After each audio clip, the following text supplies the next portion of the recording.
मीरपुर खास में मलेरिया ऐं डेंगी वायरस जो मर्ज़ वबाई सूरत इख्तियार करे वियो। हलंदड़ महीने में 3105 मलेरिया ऐं 60 केस डेंगी जा ज़ाहिर थिया आहिनि। मीरपुर खास ज़िले में मलेरिया में मुब्तला मरीज़नि जो तादाद 10,608 ऐं डेंगी में मुब्तला मरीज़नि जो तादाद 140 थी वियो आहे।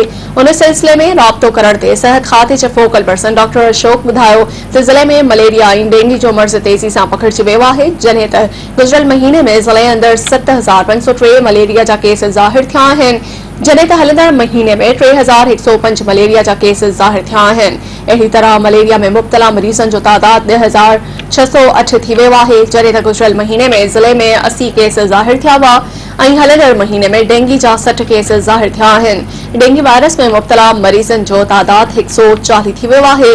मीरपुर खास ज़िले जी सुञाणधुरनि जो चवणु आहे त ज़िले में डेंगी, मलेरिया, गैस्ट्रो जा मर्ज़ तेज़ी सां फैलिजी रहिया आहिनि, पर सिहत खाते पारां उन्हनि वबाउनि खे रोकण तोड़े वैक्सीन जे हवाले सां के बि जोगा क़दम नाहिनि खंया विया।